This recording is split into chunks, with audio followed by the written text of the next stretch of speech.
Burung merpati terbang sekawan, hinggap sebentar di pohon cemara. Salam diberi tanda perkenalan, inilah saya, si manis Kaisara. Assalamualaikum warahmatullahi wabarakatuh. Hari ini saya ingin membentangkan satu tugasan iaitu kritikan sastra bagi kod khusus di MMB 1104. Pembentangan ini bagi melaksanakan pentaksiran berterusan tugasan 2 iaitu saya dikehendaki melaksanakan kritikan terhadap hasil karya sastra pada tugasan 1 dalam bentuk pembentangan. Ini merupakan pengenalan diri saya. Baiklah, karya yang saya pilih bertajuk Bersama Angin Malam yang dikarang oleh Jamaluddin Ahmad. Bersama Angin Malam ialah himpunan 18 buah cerpen yang dihasilkan oleh Jamaluddin Ahmad. Cerpen-cerpen dalam kumpulan ini menyentuh kerencaman hidup manusia yang melibatkan krisis luaran dan dalaman yang tidak terlerai. Kasih sayang perjuangan hidup, jatuh bangun dan kesejahteraan manusia merupakan tema yang diadun untuk memperkembangkan lagi pemikiran kita melalui karya kreatif. Pembaca juga akan dibaui dengan pelbagai perasaan apabila bersama angin malam. Seperti yang saya katakan tadi, buku Bersama Angin Malam terdapat 18 buah cerpen dan cerpen yang saya pilih untuk mengkritik ialah cerpen Alung Sayangku. Alung Sayangku mengisahkan tentang hubungan antara adik-beradik di mana si abang membenci adiknya iaitu Kamin. Kamin mempunyai kecacatan fizikal dan mental sejak lahir yang menyebabkan abang kandungnya sendiri tidak mengakui hubungan darah mereka dan menganggap Amli iaitu orang luar sebagai adik kandungnya. Kerana kesempurnaan yang Amli itu ada.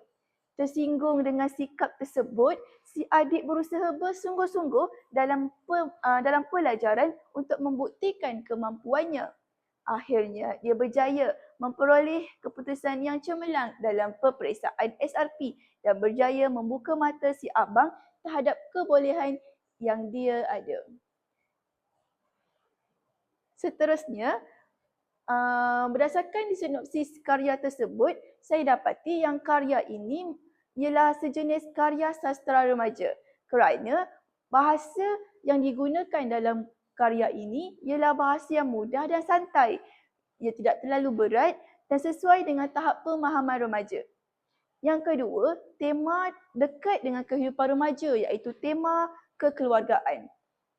Yang ketiga, watak remaja sebagai fokus utama iaitu watak utamanya ialah Kamin iaitu adiknya yang mempunyai kecacatan fizikal dan mental. Oleh itu, pembaca mudah kaitkan diri dengan watak. Disebabkan maksudnya remaja itu dapat kaitkan watak Kamin sebagai dirinya sendiri. Yang keempat, jalan cerita menarik dan menyentuh perasaan. Dalam karya ini sering ada konflik dan penyelesaian yang memberi kesan. Yang kelima, nilai dan pengajaran yang jelas. Dalam karya Alung Sayangku membantu membentuk sasiah dan pemikiran remaja.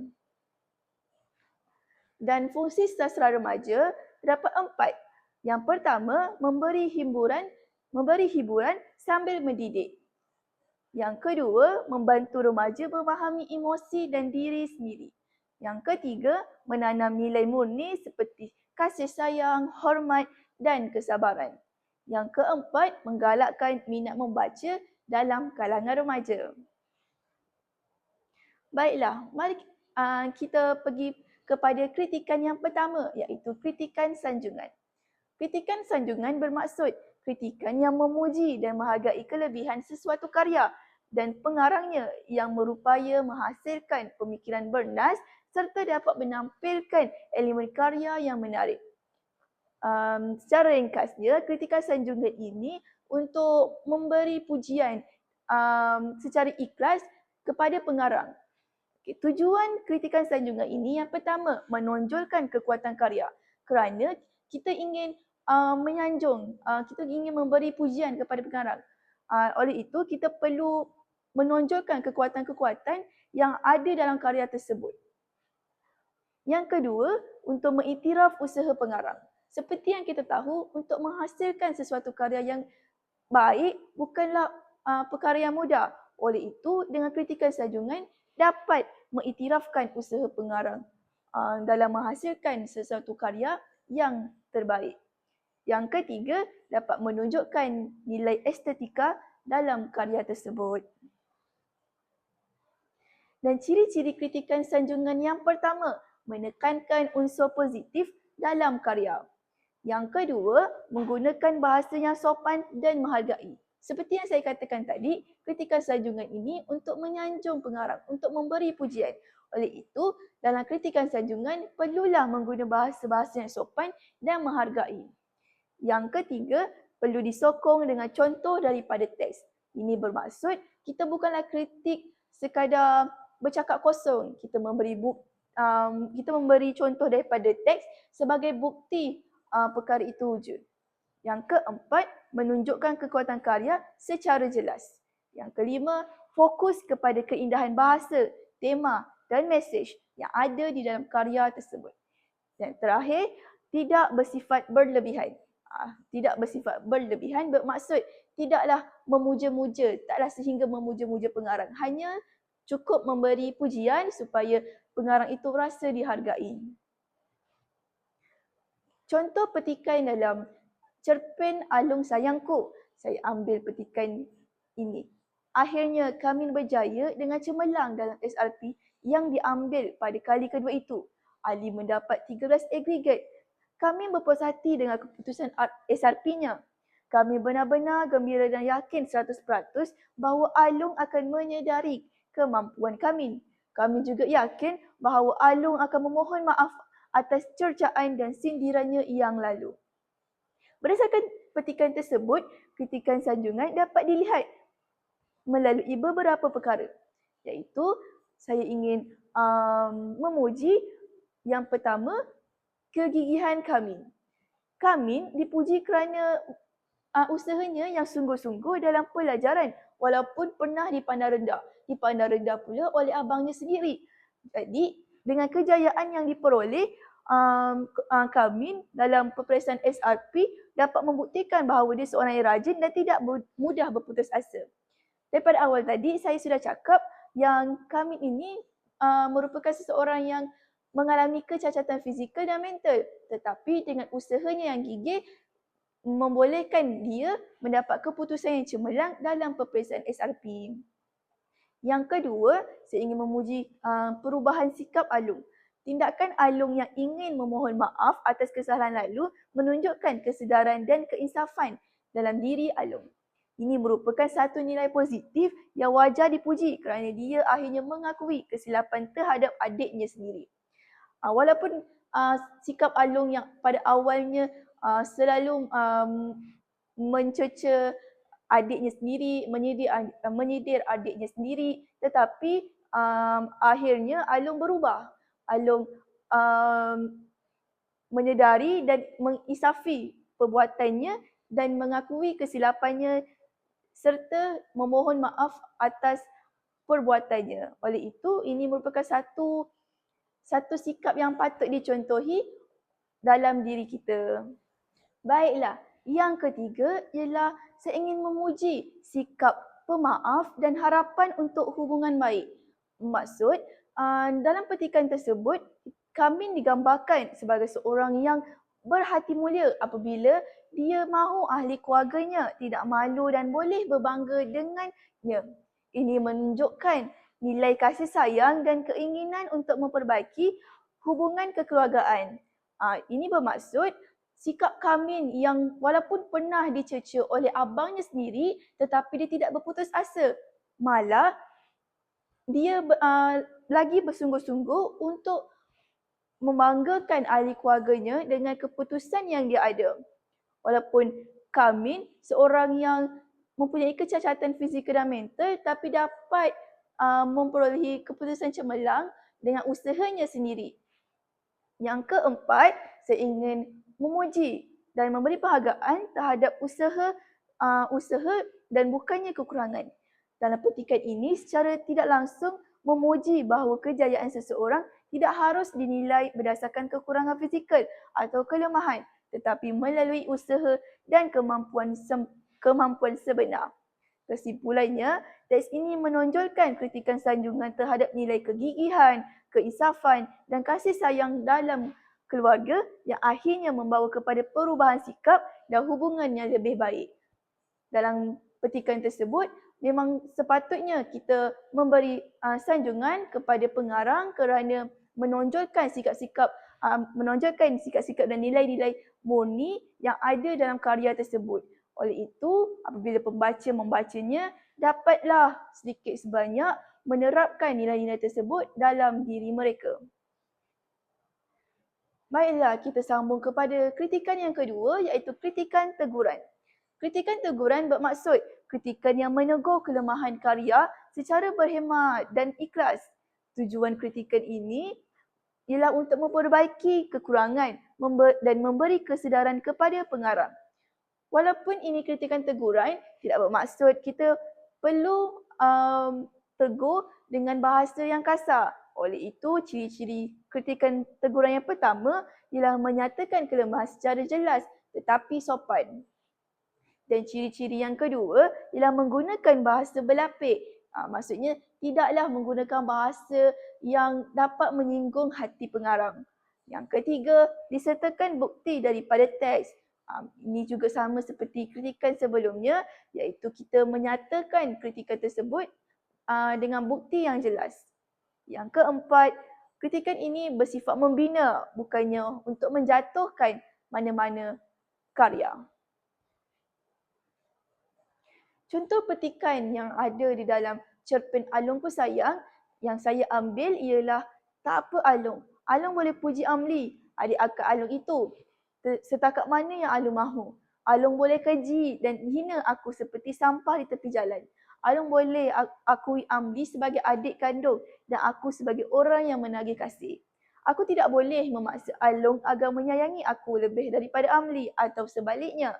Aku tahu itu hak Alung, bisik kami. Berdasarkan petikan tersebut, boleh dihuraikan teguran yang pertama iaitu teguran terhadap sikap Alung itu sendiri. Dalam teks, terdapat bahagian yang menyatakan bahawa Alung boleh keji dan hina aku seperti sampah di tepi jalan. Ini merupakan satu bentuk teguran terhadap sikap Alung yang memandang rendah dan tidak menghargai adiknya. Oleh itu, sewajarnya dikritik kerana sikap Alung yang tidak Alung itu sendiri merendah-rendahkan adiknya. Sebagai seorang abang, Alung sepatutnya memberi sokongan dan dorongan kepada adiknya, bukannya memandang rendah dan tidak menghargai adiknya. Kritikan ini tidak disampaikan secara marah tetapi melalui luahan perasaan yang menunjukkan kesedihan dan kekecewaan. Maksud, saya sedih sangat dengan sikap Alung yang selalu mencaci maki adiknya sendiri dan tidak menganggap adik kandungnya sendiri sebagai adik dan menganggap orang luar iaitu Amli sebagai adik kandungnya sendiri. Teguran yang kedua ialah teguran tentang kasih sayang yang tidak seimbang. Watak menyatakan bahawa tidak boleh memaksa Alung menyayanginya lebih daripada Amli. Ini merupakan teguran secara tidak langsung bahawa kasih sayang Alung mungkin berat sebelah. Sepatutnya Alung itu perlu menyayangi adiknya iaitu Kamin lebih daripada Amli kerana Amli merupakan tiada kaitan dengan Alung. Jadi sebagai seorang abang perlulah menyayangi adiknya dahulu, ahli keluarganya sendiri dahulu berbanding orang luar. Okey, baiklah. Kita pergi kepada kritikan yang ketiga iaitu kritikan saranan. Maksud kritikan saranan ialah kritikan yang memberikan cadangan penambahbaikan serta memantapkan unsur-unsur dalam karya. Tujuan kritikan ini ialah membantu karya menjadi lebih baik dan menunjukkan pemikiran kritis dan kreatif. Hal ini kerana kritikan saranan ini kita memberi cadangan penambahbaikan kepada pengarang. Oleh itu, pengarang boleh ambil dan menjadikan dan menghasilkan sebuah karya yang lain yang lebih baik. Yang ketiga, kita pergi kepada ciri-ciri kritikan saranan. Ciri-ciri kritikan saranan yang pertama, mengemukakan cadangan yang praktikal dan relevan. Yang kedua, berdasarkan kelemahan yang telah dikenal pasti, kita perlu menggunakan ayat seperti seharusnya, boleh diperbaiki dengan, untuk mengkritik karya ini dalam aspek kritikan saranan. Yang keempat, ciri-ciri kritikan saranan ini ialah bersifat konstruktif, maksudnya bersifat membina dan membantu. Yang akhir sekali ialah menunjukkan pemikiran kreatif, kerana kita memberi cadangan penambahbaikan kepada pengarang dan dapat membantu pengarang untuk menghasilkan karya yang lebih kreatif dan baik. Contoh petikan yang ada di dalam cerpen Alung Sayangku iaitu, kami tidak menyangka sama sekali bahawa Alung tidak dapat menerima kejayaannya itu sebagai suatu kenyataan. Kami tahu Alung sengaja mengada-adakan cerita itu. Kami juga tahu Alung menyiasat terlebih dahulu siapa yang duduk di kiri dan kanan Amin. Alung juga tahu bahawa orang kampungnya yakin dan gagal dalam peperiksaan tersebut. Kami yakin bahawa Alung tahu tentang kejayaannya, tetapi Alung sengaja tidak mahu mengaku kalah. Berdasarkan petikan ini, dapat menonjolkan konflik emosi kami terhadap Alung. Terdapat beberapa aspek yang boleh ditambah baik melalui cadangan yang konstruktif bagi meningkatkan keberkesanan karya. Hal ini bermaksud, dalam petikan tadi, saya boleh menyarankan yang pertama, memberi saranan kepada memperincikan emosi watak. Dalam petikan, perasaan marah dan dendam Kamin telah ditunjukkan namun tidak dihuraikan secara mendalam. Saranannya ialah pengarang boleh memperincikan latar emosi watak seperti kenapa Kamin itu dendam. Mungkin dengan pengalaman lampau oleh Kamin dan perasaan dalaman yang lebih mendalam. Oleh itu, pengarang disarankan untuk menghuraikan dengan lebih mendalam latar emosi Kamin agar pembaca dapat memahami punca sebenar konflik yang berlaku. Selain itu, pembaca juga dapat mendalami watak Kamin itu sendiri apabila pengarang memberitahu secara lebih mendalam tentang emosi dan perasaan Kamin itu sendiri. Yang kedua, saya ingin menyatakan saranan tentang mempelbagaikan gaya bahasa. Bahasa dalam petikan agak langsung dan kurang unsur keindahan.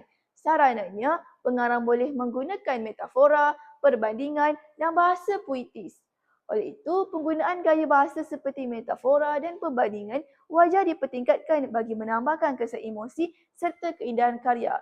Dengan penggunaan gaya bahasa yang banyak juga dapat menarik perhatian pembaca kerana penggunaan gaya bahasa yang menarik merupakan salah satu ciri penghasilan karya yang baik.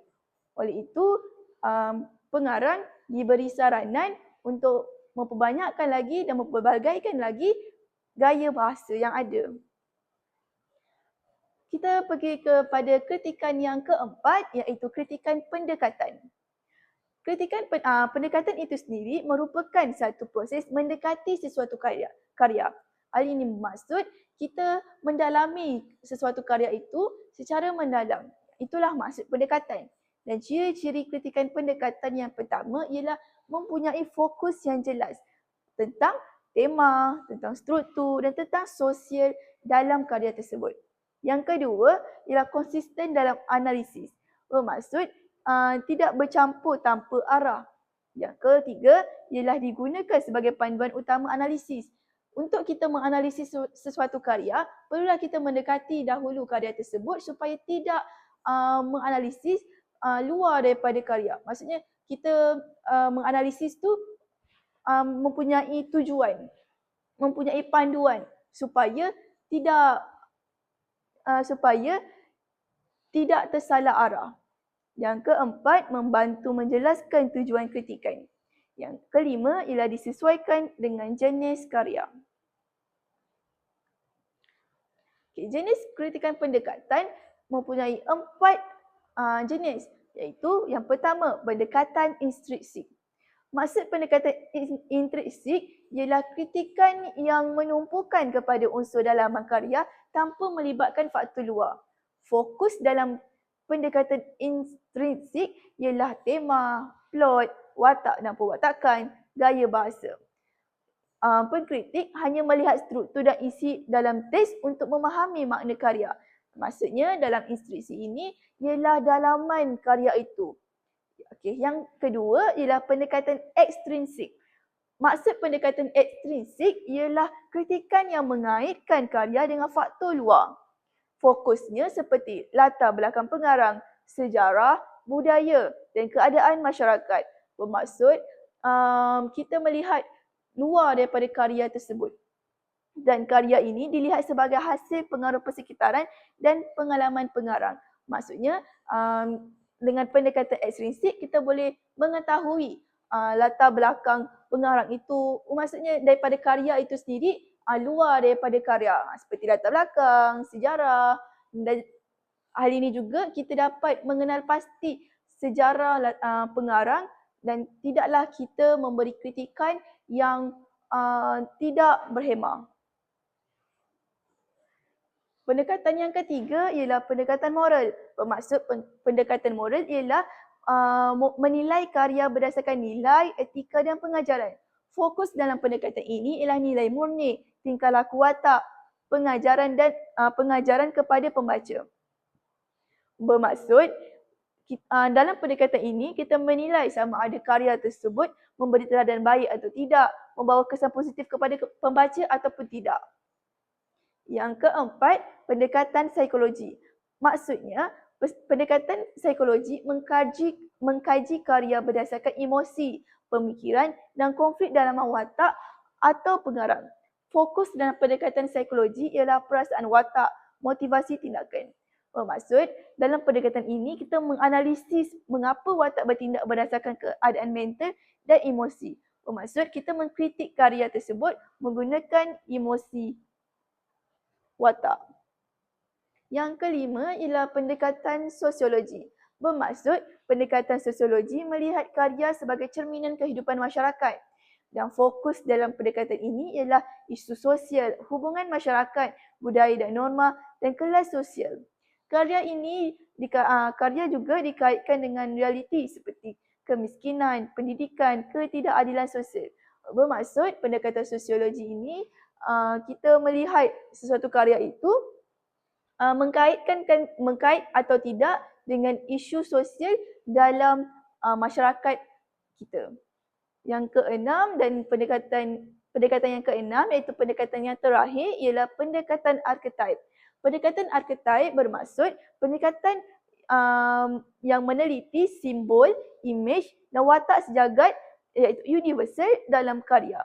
Fokus dalam pendekatan ini seperti simbol. Contohnya cahaya. Cahaya itu membawa maksud harapan.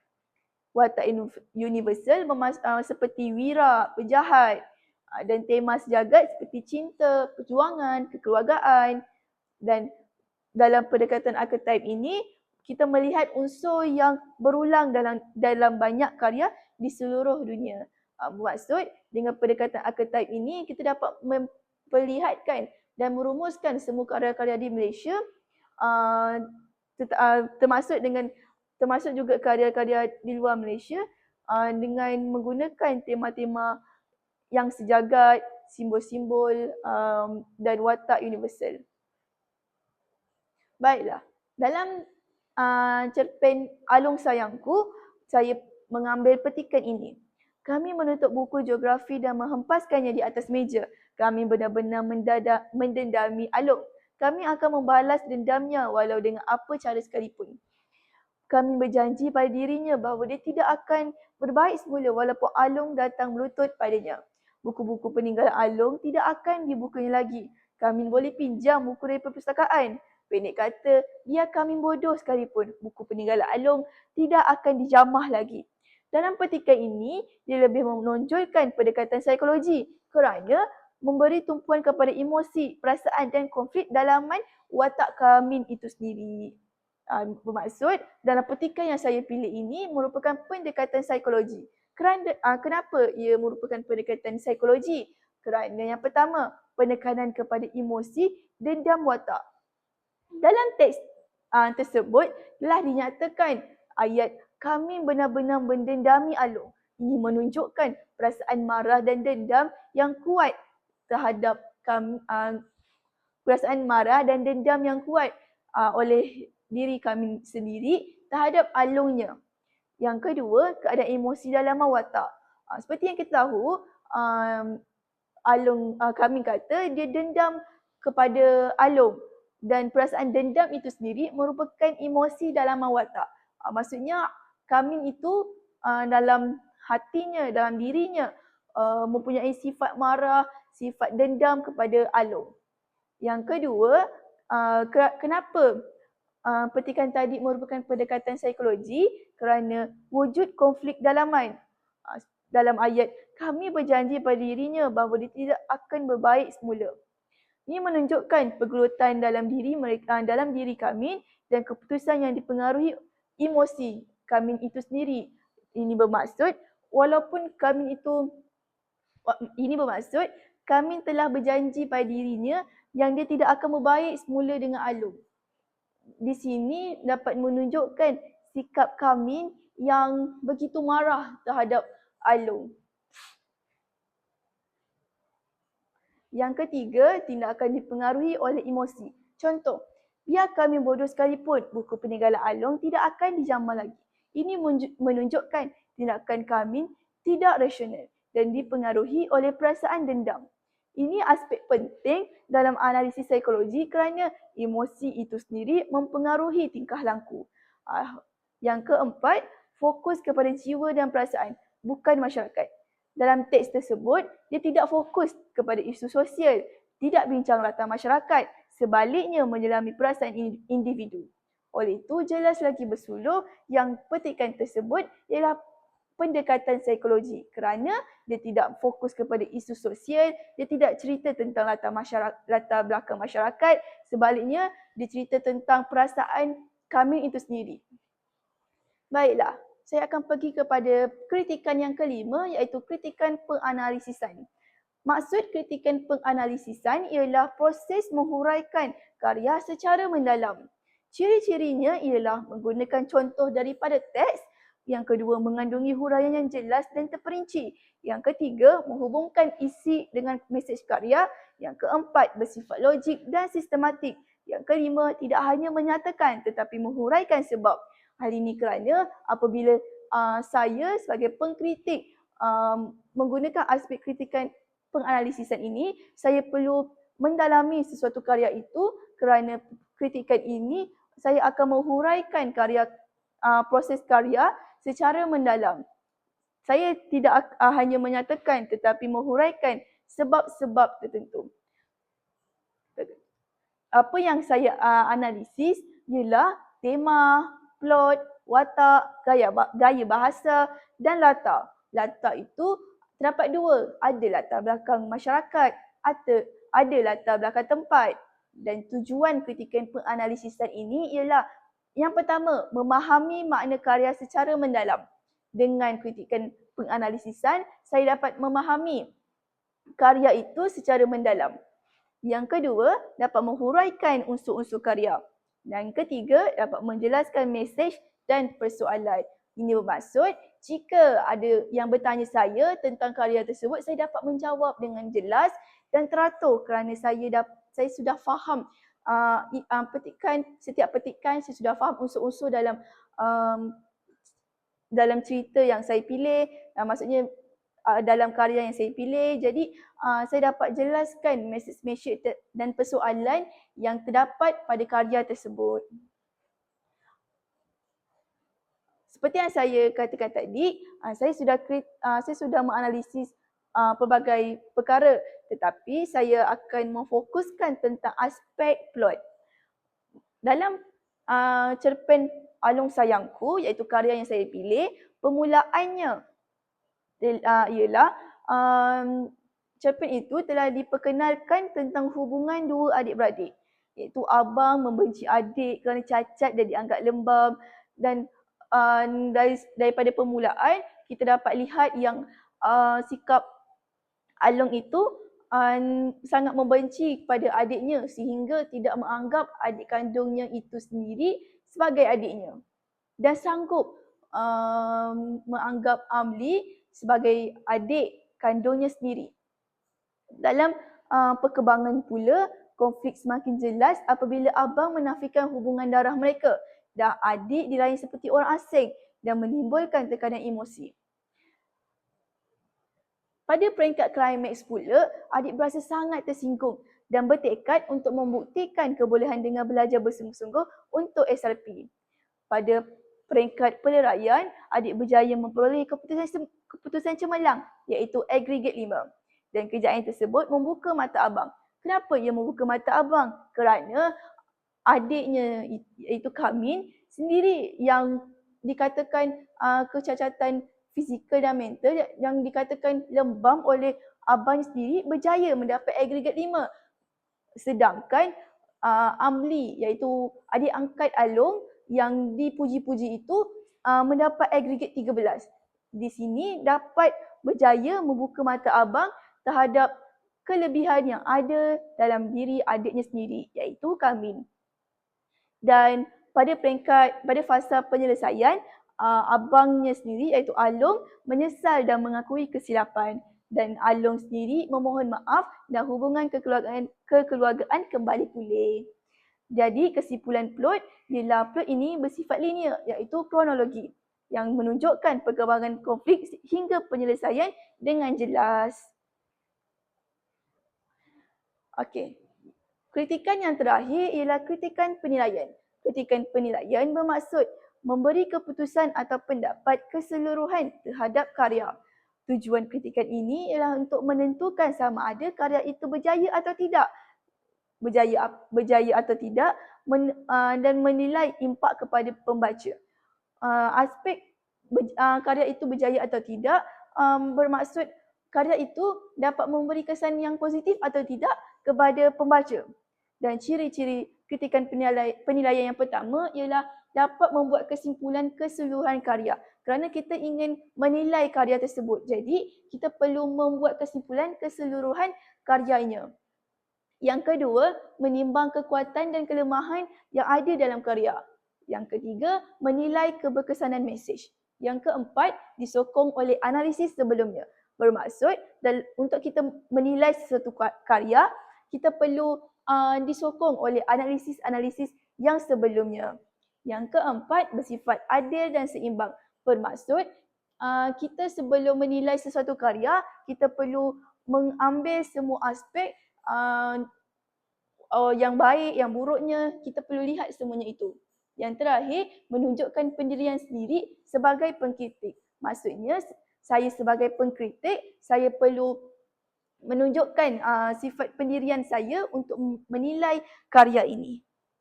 Jadi, ini merupakan penilaian saya terhadap karya Alung Sayangku. Kekuatan tema bermaksud karya ini berjaya mengangkat tema kekeluargaan, penerimaan dan perjuangan diri secara jelas dan menyentuh emosi. Ini bermaksud seperti yang saya katakan yang sifat Kamrin itu sendiri walaupun dia kecacatan fizikal dan mental, tetapi usahanya dan sikap perjuangannya sangat jelas dan menyentuh emosi saya kerana dia tidak berputus asa walaupun telah dicaci maki oleh ahli keluarganya sendiri. Yang kedua, isu diskriminasi terhadap individu kurang upaya disampaikan dengan berkesan. Dan lepas tu, pembinaan watak pula. Watak Kamin digambarkan kuat, tabah dan berdaya juang tinggi. dan perubahan watak Along daripada membenci kepada insaf menunjukkan perkembangan karakter yang baik.